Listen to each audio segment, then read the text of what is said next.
Hello again, and thanks for coming back. I'm Bill Hall. God blesses those who gathers in his name.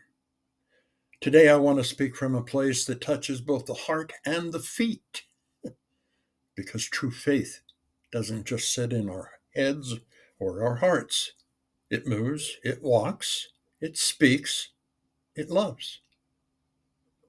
We live in a world full of noise, religious noise, political noise, social noise. But Paul, in Galatians 5, verse 6, cuts through all of it with a single piercing truth. The only thing that counts is faith expressing itself through love. Once again, let's sit on that for a moment. The only thing that counts is faith expressing itself through love. Not rituals, not appearances, not even theological precision, but faith expressing itself through love. Faith is not a ritual, it's a relationship. In Paul's day, circumcision was the gold standard of religious identity. It was the badge of belonging. But Paul says that's not what counts anymore. What matters now is whether your faith is alive enough to love. He's not throwing out the law entirely, not God's law, the Ten Commandments, the prophets, all of it. No. What he's saying is that was a shadow, and Christ is the substance. The old rituals pointed towards something greater, and now that greater has come. Christ has come. The heart of the matter is the heart itself. So let me ask you, is your faith visible in how you love? Not just in how you worship on Sunday or hold the Sabbath holy, but in how you speak to your neighbor on Monday. Love is not optional. It's the evidence. 1 John 4, verse 8. John doesn't mince words. Whoever does not love does not know God, because God is love. That's pretty flat out, cards on the table. Whoever does not love does not know God, because God is love. That's not a suggestion. That's a diagnostic. If love is absent, something's broken in our connection with God. And this isn't just sentimental love. It's not just being nice. It's the kind of love that costs something. The kind of love that forgives when it's hard. The kind of love that listens when it's inconvenient. The kind of love that shows up when others walk away. Because when we love like that, we're not just doing good deeds, we're revealing the very nature of God. Oh, we need to watch our words. Let's talk about the tongue for a moment, okay? Let's go to Proverbs 18, verse 8. The words of a gossip are like choice morsels. They go down to the inmost parts. Gossip feels good in the moment, tastes sweet, but it poisons the soul.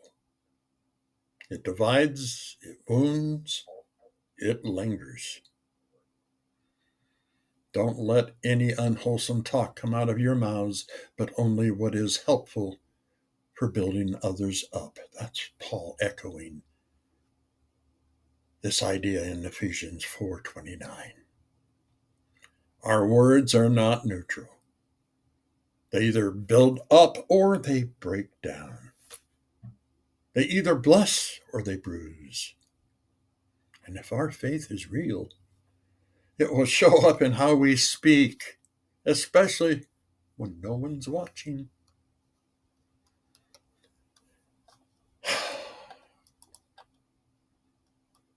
1 John 2, verse 6, whoever claims to live in him must live as Jesus did. That's not just a poetic idea. It's a call to embodied faith. In John's time, false teachers were saying Jesus didn't really come in the flesh, that he was more of a spiritual idea than a real person. Can you believe that? Yes, I can. We've got those same people today. But John says no. Of course he did. He's an apostle. He witnessed Christ. Jesus walked, he talked, he touched, wept, healed, forgave, and died for us. And if we claim to live in him, we must walk as he walked. That means loving the unlovable. Oh, tough one. It is for me. God, give me strength. Loving the unlovable. Speaking truth with grace. Serving without applause. And yes, even suffering with hope. What kind of faith do we have? What kind of faith do you have? Is it a faith that debates but doesn't love? I know people like that. God bless them. A faith that sings but doesn't serve? A faith that talks but doesn't walk? Yeah. Talks the talk but doesn't walk the walk. Or is it a faith that expresses itself through love, because that's the only kind that counts? I invite you to examine your walk, not with shame, but with honesty. Be honest with yourself. If you can't be honest with yourself, how do you be honest with God? Ask the Spirit to show you where love needs to rise and where words need to heal, where faith needs to move. Let's be a people whose faith is not just professed, but expressed through love, through truth, through lives that look like Jesus. May God bless. Go in peace.